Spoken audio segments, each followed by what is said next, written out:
صحابی کے حوالے سے کہ گر سعد صبر عکس رسالت مآب ہو، گر سعد عکس صبر رسالت مآب ہو، خیم حسن حسین کی حب لاجواب ہو، خیم حسن حسین کی حب لاجواب ہو، الف ابو تراب کی الفت کا باب ہو، گر سعد صبر عکس رسالت مآب ہو، خیم حسن حسین کی حب لاجواب ہو، الف ابو تراب کی الفت کا باب ہو، بے بار گاہے آل سے بھی فیض یاب ہو، بے بار گاہے آل سے بھی فیض یاب ہو، یہ سے یقین ہو جس کو رضائے بطول کا، ہم اس کو مانتے ہیں صحابی رسول کا، ہم اس کو مانتے ہیں صحابی رسول کا۔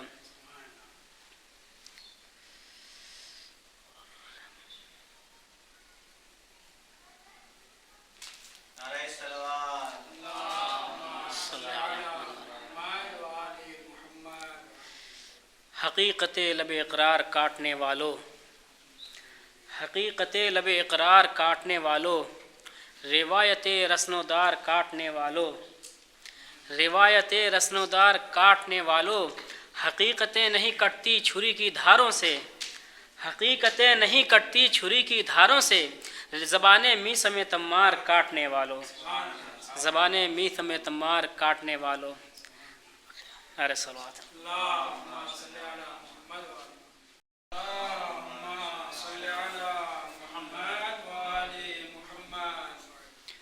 مولا علی علیہ السلام کے حوالے سے جو ایک کلام مسلسل چل رہا ہے، آج مولا علی علیہ السلام کے حوالے سے اس کے چند اشعار ردیف ہے، اٹھائے ہیں، بتائے ہیں۔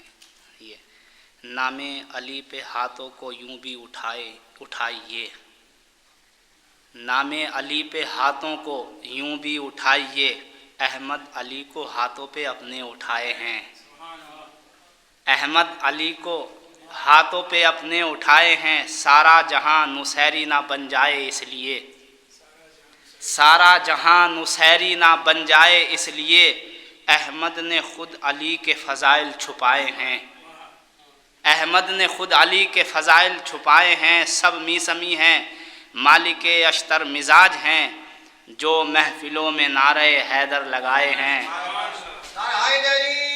یا علی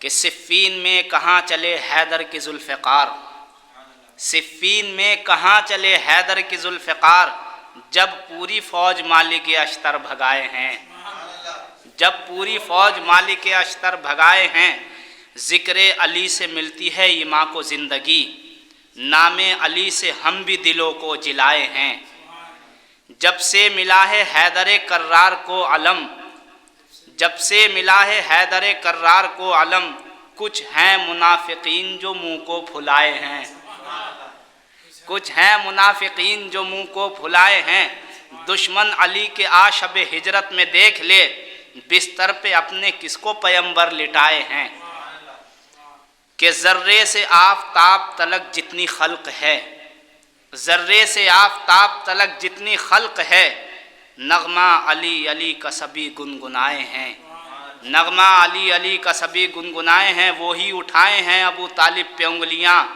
جن کے بڑے علی سے کبھی مار کھائے ہیں، وہی اٹھائے ہیں ابو طالب پہ انگلیاں، جن کے بڑے علی سے کبھی مار کھائے ہیں۔ اور دیکھیں ابھی نجف کے حوالے سے، وہ رہنما مسیح کے آتے ہیں خود نجف، حالات حاضرہ کے حوالے سے، وہ رہنما مسیح کے آتے ہیں خود نجف، جو ساری کائنات میں سر کو اٹھائے ہیں، جو ساری کائنات میں سر کو اٹھائے ہیں، دشمن علی کے حج پہ بھی بخشے نہیں گئے، دشمن علی کے حج پہ بھی بخشے نہیں گئے، دوڑے ہیں خوب دھوپ میں ماتھے تپائے ہیں، دوڑے ہیں خوب دھوپ میں ماتھے تپائے ہیں، اور اتنا جلے علی سے عمل سب جلا دیا، اتنا جلے علی سے عمل سب جلا دیا، محشر میں اب کھڑے ہوئے سر کو کھجائے ہیں، محشر میں اب کھڑے ہوئے سر کو کھجائے ہیں، اور وہ کہہ رہے ہیں ہم نے علی کو بڑھا دیا، وہ کہہ رہے ہیں ہم نے علی کو بڑھا دیا، جو خود رسول پاک کا رتبہ گھٹائے ہیں، جو خود رسول پاک کا رتبہ گھٹائے ہیں کہ حیدر کی خاک پاک برابر نہیں ہے وہ، جن کو رسول بزم سے اپنی اٹھائے ہیں، اور سجدے بھی کر رہے ہیں یہ مزدور کی طرح، سجدے بھی کر رہے ہیں یہ مزدور کی طرح، دشمن علی کے ساری عبادت گنوائے ہیں، دشمن علی کے ساری عبادت گنوائے ہیں، حاجی نمازی بن گئے، حافظ بھی بن گئے، حاجی نمازی بن گئے، حافظ بھی بن گئے، اعمال سب کیے ہیں مگر سب ڈبائے ہیں، اعمال سب کیے ہیں مگر سب ڈبائے ہیں، اور حیدر کے دشمنوں کا مقدر خراب ہے، اعمال اپنے بغض میں سارے جلائے ہیں، اعمال اپنے بغض میں سارے جلائے ہیں۔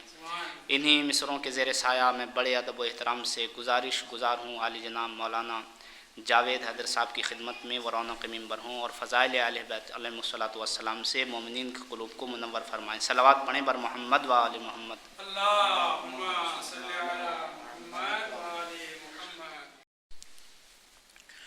لا حول ولا قوة إلا بالله العلي العظيم۔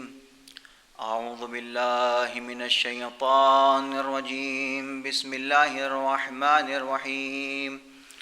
الحمد لله رب العالمين، الصلاة والسلام على أشرف الأنبياء والمرسلين، سيدنا ونبينا وحبيب نفوسنا مولانا ومولى الثقلين جد الحسن والحسين أبي القاسم محمد، اللہم صلی علی محمد و آل محمد، وعلى أهل بيته الطيبين الطاهرين المعصومين المظلومين المنتخبين المنتجبين، ولعنة الله على أعدائهم أجمعين من الآن إلى قيام يوم الدين، أما بعد، فقد قال الله تبارك وتعالى في كتابه المجيد وهو أصدق الصادقين وقاله الحق، بسم الله الرحمن الرحيم۔ قال الذين حق عليهم القول، صلوات پڑھ دے محمد آل محمد پر۔ اللہم صلی علی محمد و آل محمد۔ قال الذين حق عليهم القول هؤلاء الذين أغويناهم كما غوينا تبرعنا إليك ما كانوا إيانا يعبدون۔ سورہ قصص آیت نمبر 63۔ خداوند عالم ارشاد فرما رہا ہے کہ وہ شرکاء جن کے اوپر عذاب نازل ہو چکا ہوگا، وہ کہیں گے کہ یہی ہیں وہ لوگ جن کو ہم نے گمراہ کیا تھا، اور اس طرح سے گمراہ کیا تھا جس طرح سے ہم خود گمراہ تھے، اور یہ ہماری بات تو نہیں کرتے تھے۔ کیا کہا؟ اس طرح سے گمراہ کیا تھا جس طرح سے خود ہم گمراہ تھے۔ جب آپ اس آیت کو دیکھیں گے تو آپ کو اس آیت میں دو چیز نظر آئیں گی۔ ایک تو یہ کہ وہ خود گمراہ ہیں، اور دوسری یہ کہ دوسروں کو بھی گمراہ کر رہے ہیں، یعنی دوہرا عذاب اپنے سر پر لیے ہوئے ہیں۔ جب ہم نے پوری کائنات میں دیکھا تو ہمیں یا تو جن کہہ لیں، کیونکہ شیطان ایک جن تھا، کچھ لوگ ہی ایسے ملے کہ جو خود بھی گمراہ تھے اور لوگوں کو بھی گمراہ کر رہے تھے، یا یوں کہہ دوں کہ اب تک گمراہ کر رہے ہیں۔ تو شیطان کہ جو اس پر کھرا اترتا ہے، ایک تو خدا کی بات کا انکار کیا، اس کے بعد ذمہ داری اٹھا لی کہ خدا میں قیامت تک تیرے بندوں کو گمراہ کرتا رہوں گا، اب شیطان کا کام یہ ہو گیا کہ لوگوں کو گمراہ کرے، لیکن شیطان میں اور فلاح میں فرق ہے،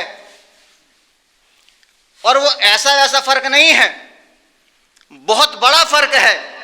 کہا کیوں؟ کہا کہ دیکھیں شیطان، پہلے تو ایک رسول کی حدیث سناؤں۔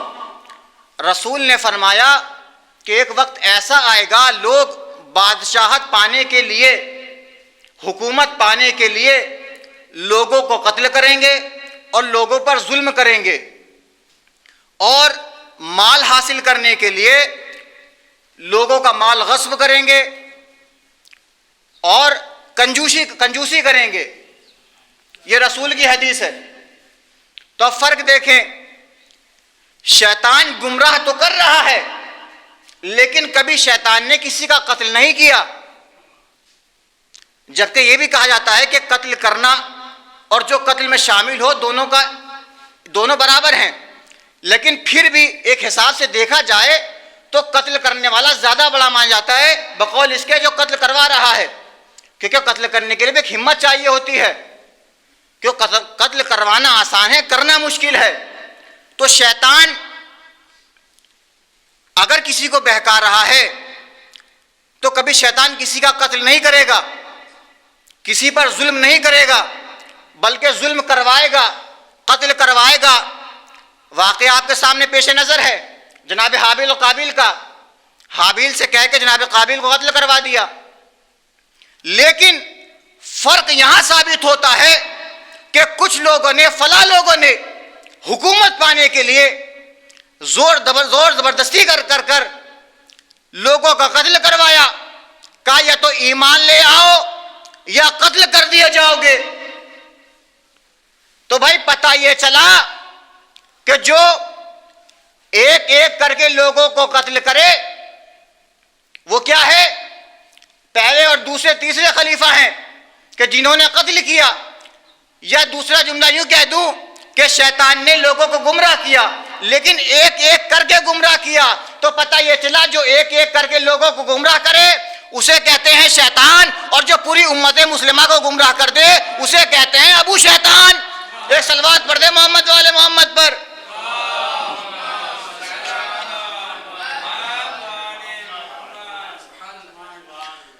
تو دونوں میں زمین اور آسمان کا فرق ہے کہ ایک تو ایک ایک کر کے لوگوں کو گمراہ کر رہا ہے اور ایک پوری امت مسلمہ کو گمراہ کر رہا ہے۔ اب یہ لوگ کہتے ہیں کہ ہم جنت میں جائیں گے، تو آئیے ایک حدیث کی طرف بڑھتے ہیں کہ ساتویں امام ایک مرتبہ ظلم سے بچنے کے لیے کہ مجھ پر ظلم نہ ہو جائے، شام کے کسی قریے میں سے ایک قریے میں گئے اور وہاں ایک غار میں پہنچے جہاں پر ایک شخص ہر سال تقریر کیا کرتا تھا۔ اس شخص نے جب امام کو دیکھا تو اس کے چہرے پر ایک ہیبت طاری ہو گئی۔ وہ ایک مرتبہ امام سے کہتا ہے کہ یہ بتائیں کہ آپ مجھے مسافر نظر آ رہے ہیں، کہ آپ مسافر ہیں؟ امام نے کہا ہاں میں مسافر ہوں۔ کہا ہم میں سے ہیں یا مخالفین میں سے ہیں؟ کہا میں تم میں سے نہیں ہوں۔ کہا اچھا یہ بتائیں کہ درخت طوبہ حضرت عیسیٰ کے گھر میں ہے اور تمہارے نزدیک رسول خدا کے گھر میں ہے، تو کیوں کر اس کی شاخیں سب کے گھروں میں پہنچیں گی؟ کیسے پہنچیں گی؟ تو ساتویں امام نے جواب دیا کہ بڑا ہی آسان سوال کیا ہے۔ کہا کیسے؟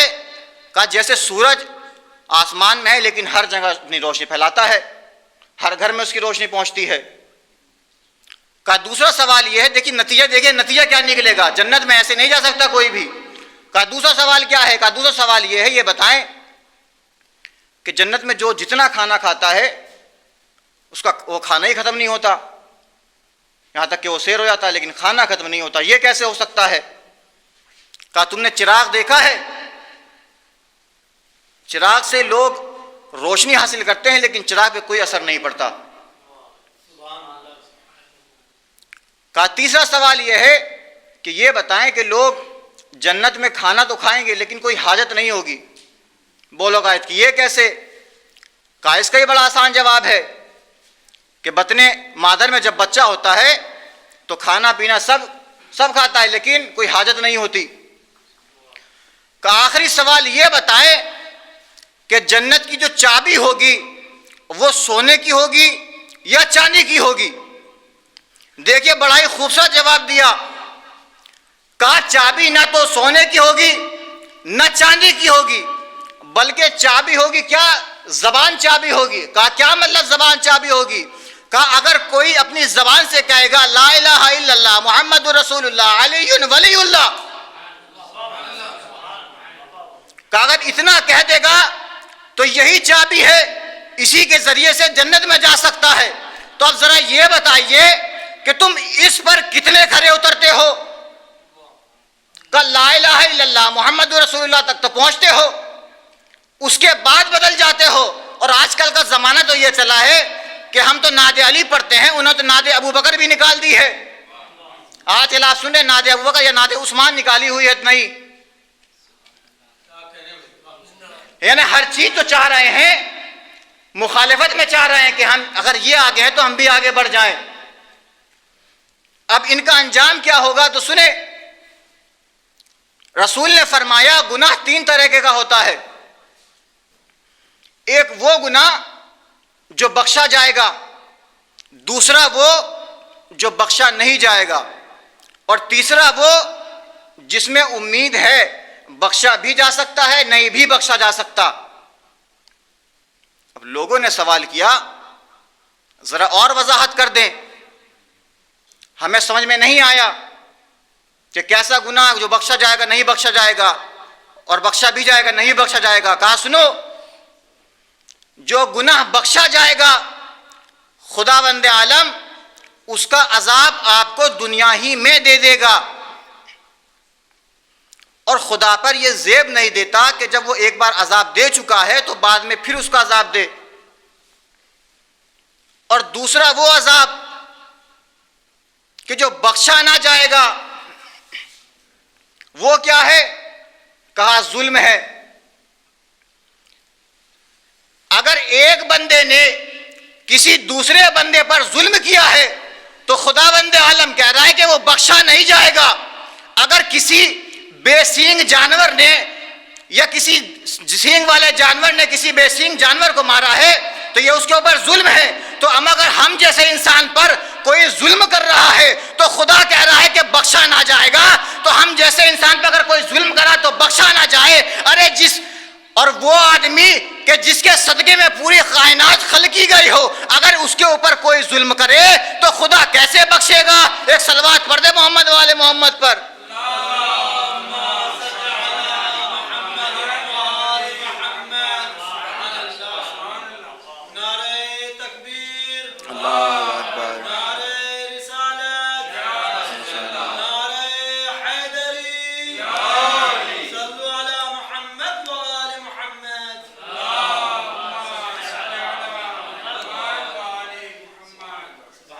اگر کوئی ہم جیسے لوگوں پر ظلم کرے تو خدا کہہ رہا ہے کہ جب تک نہیں بخشوں گا جب تک فلاں آدمی تمہیں معاف نہ کر دے۔ تو ہم جیسی ہستی کہ جس کا کوئی وجود ہی نہیں ہے، ان کے سامنے کہ جن کے اوپر انہوں نے ظلم کیا اور جن کے صدقے میں پوری کائنات خلق کی گئی، اور تیسرا وہ گناہ کہ جو بخشا بھی جائے گا اور نہیں بھی بخشا جائے گا۔ کہ یہ وہ گناہ ہے کہ جو آپ کرتے ہیں اور خدا سے معافی کے طلبگار ہوتے ہیں۔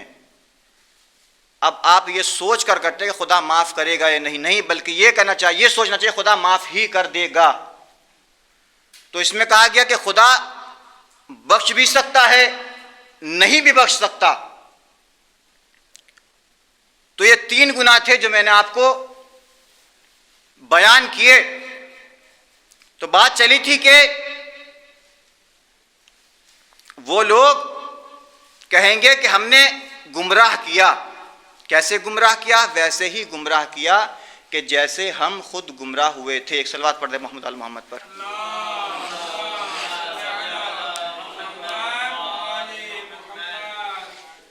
کہ جیسے ہم خود گمراہ ہوئے تھے ہم نے ویسے ہی تم لوگوں کو گمراہ کیا. اب دیکھیں کہ ان لوگوں نے گمراہ کیسے کیا تھا یا کیسے گمراہ کرتے تھے. رسول کی وفات کے بعد جب امام علی نے اعلان کیا کہ جس کا حق بھی رسول کے اوپر ہے یا رسول سے جس نے بھی کوئی وعدہ کیا تھا یا رسول نے اس سے کوئی وعدہ کیا تھا تو وہ میرے پاس آئے اور مجھ سے وہ چیز لے جائے. اب دیکھیں ان دونوں کو بھی پتہ لگ گیا، اول کو اور دوم کو، کہ ہم تو پیچھے رہ جائیں گے اگر ایسا رہا کہ علی سب کچھ دیتے رہے. کیونکہ امام علی کیا کرتے تھے؟ مصلے پہ بیٹھتے تھے، مصلہ اٹھاتے تھے، جو چیز طلبگار دینی ہوتی تھی دے دیتے تھے مصلے کے نیچے نکال کر. اب ان دونوں کے کانوں تک جب یہ بات پہنچی تو دوم نے اول سے کہا کہ معاملہ خراب ہو جائے گا، ہم تو پیچھے رہ جائیں گے، آخر کیا کریں؟ تو دوم کہتا ہے کہ کام کرو، تم بھی اعلان کر دو کہ کل سے تم بھی جو ہے رسول کی جو چیز باقی رہ گئی ہوگی وہ عطا کرو گے، وہ دو گے. اب جب یہ بات پھیلی لوگوں پر اور مولا علی کو بھی پتہ لگی تو مولا نے کہا کہ عنقریب ہی پشیمان ہوگا، آخر آنا اسی در پر پڑے گا.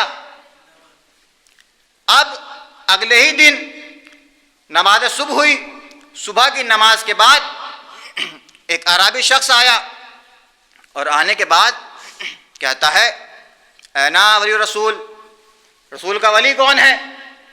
اب بڑے ہی سینہ چوڑا کر کے کہتے ہیں کہ ہم ہیں رسول کے ولی، رسول کے خلیفہ بنائے ہوئے ہم ہیں. کہا اچھا تو یہ بتاؤ کہ مجھے رسول سے کچھ لینا تھا. کہا کیا لینا ہے؟ کہا 80 اونٹ لینے ہیں اور 80 اونٹ بھی ایسے چاہیے کہ جن کی آنکھیں سرمئی کلر کی ہوں، خود اونٹ لال ہو. اب جب دونوں نے اس سوال کو سنا تو ایک مرتبہ دوسرا اول کو کوہنی مار کر کہتا ہے آدمی جاہل لگتا ہے، اس سے گواہ طلب کر لو. جب یہ جملہ کہا تو ایک مرتبہ وہ جو شخص آیا تھا کہنے لگا تمہیں شرم نہیں آتی؟ ارے رسول کے وعدے پر مجھ سے گواہ طلب کر رہے ہو. دیکھیں یہاں بھی لوگوں کو گمراہ کیا انہوں نے. رسول علی کی ضد میں آ کر کھڑے ہو گئے کہ نہیں. کیوں؟ کیونکہ رسول پہلے ہی فرما چکے تھے کہ ایک وقت ایسا آئے گا کہ لوگ حکومت کے لیے کیا کریں گے؟ قتل کریں گے، ظلم کریں گے. اور رسول کا حق، علی کا حق مارا گیا. اب سلمان فارسی موجود تھے. ایک مرتبہ سلمان فارسی نے اس شخص کو بلایا اور کہا کہ سنو، میں تمہیں حقیقی خلیفہ کے پاس لے کر چلتا ہوں جو تمہیں تمہارا حق دے گا. ایک مرتبہ جیسے ہی وہ شخص امام علی کے پاس پہنچا، سلام کیا. اب امام علی نے اس سے یہ نہیں پوچھا کیوں آیا ہے، پہنچتے ہی سیدھے پوچھا یہ بتا تیرا خاندان مسلمان ہو گیا یا نہیں. جیسے ہی اس نے یہ جملہ سنا مولا کے قدموں میں گر گیا. کہا آپ ہی اصلی خلیفہ ہیں، کیونکہ بات یہاں پر طے ہوئی تھی اگر میرا خاندان مسلمان ہو جائے گا تو میں آپ سے آ کر 80 اونٹ لوں گا. ایک مرتبہ امام علی نے امام حسن کی طرف اشارہ کیا کہ بیٹا جاؤ اور فلاں پہاڑ کی طرف جانا، یا سالے کہنا، وہاں سے 80 اونٹ برآمد ہو جائیں گے. اور ایک مرتبہ وہ شخص امام حسن کے پاس گیا، امام حسن کے ساتھ گیا، اور امام حسن نے جیسے ہی سالے کہا اونٹ نکلنا، زمین پھٹی، اونٹ نکلنا شروع ہوئے. جیسے اونٹ اس نے کہتے ویسے ہی 80 اونٹ نکلتے چلے گئے. تو دیکھیں لوگ جتنا ہی تعریفیں کر لیں، جتنے ہی بڑھا لیں چڑھا لیں، حقیقت یہی ہے لیکن قبول نہیں کرتے. کیوں؟ کہ اگر قبول کر لیں گے تو پشیمانی ہوگی. لیکن وہ لوگ یہ نہیں جانتے اما اگر دنیا میں پریشان ہو جاؤ گے, دنیا میں ذلیل ہو جاؤ گے, تو بہتر ہے کہ اس سے کہ آخرت میں ذلیل ہو جاؤ. کیونکہ یہاں کی ذلالت اور آخرت کی ذلالت دونوں میں فرق ہے. بس میں نے مجلس کو تمام کیا, اور انہوں نے اتنے ظلم کیے اس خاندان پر کہ امام حسین کا قافلہ جب مدینے سے کربلا پہنچا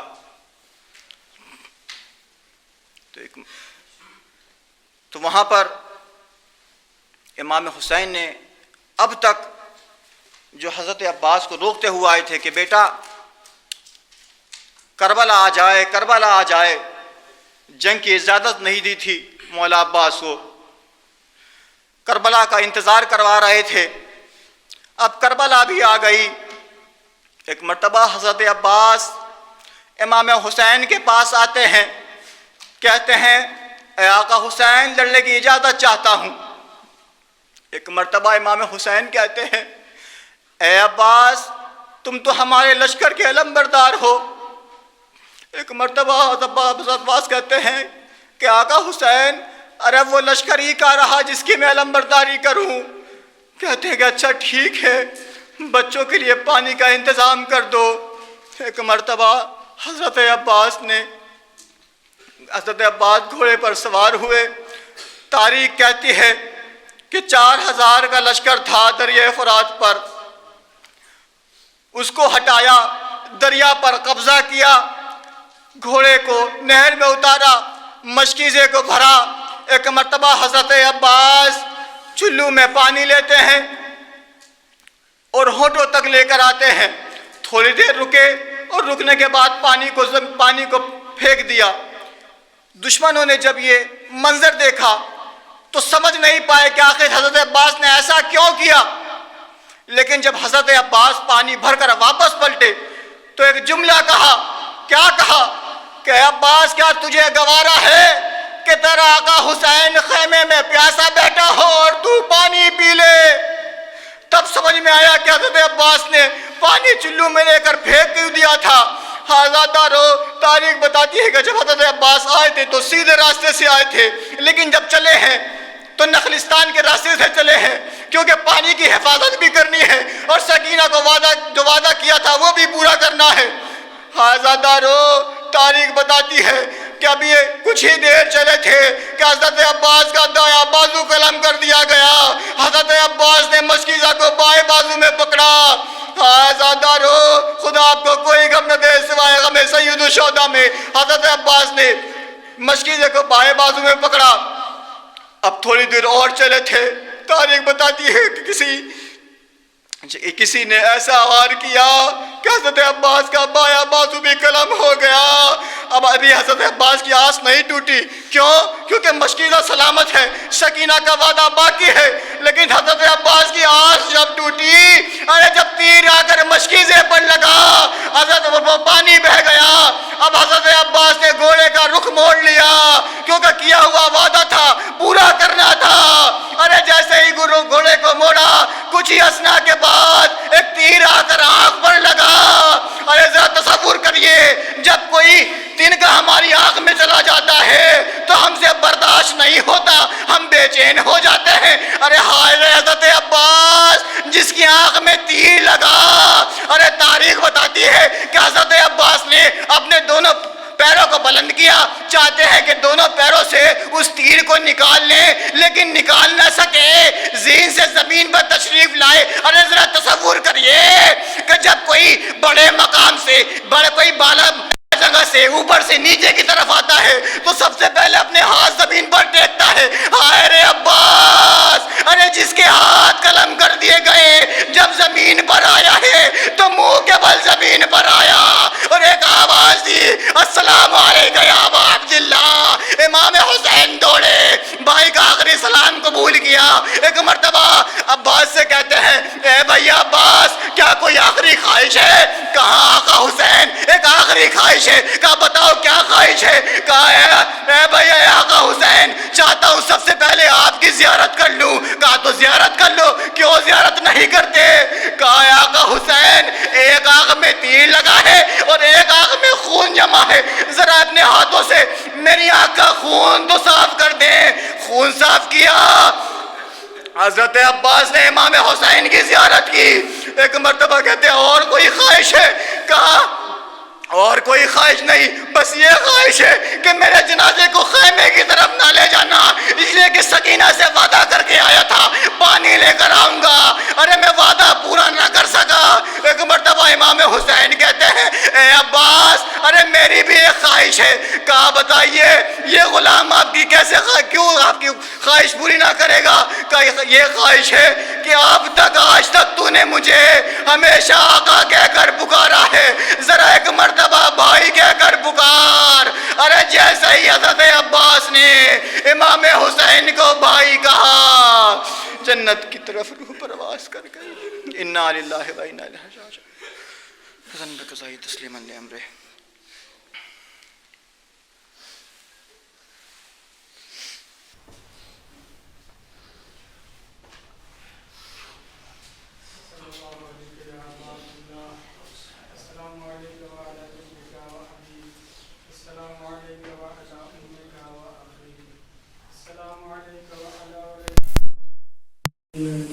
السلام علی الحسین وعلی علی بن الحسین وعلی اولاد الحسین وعلی اصحاب الحسین ورحمۃ اللہ وبرکاتہ۔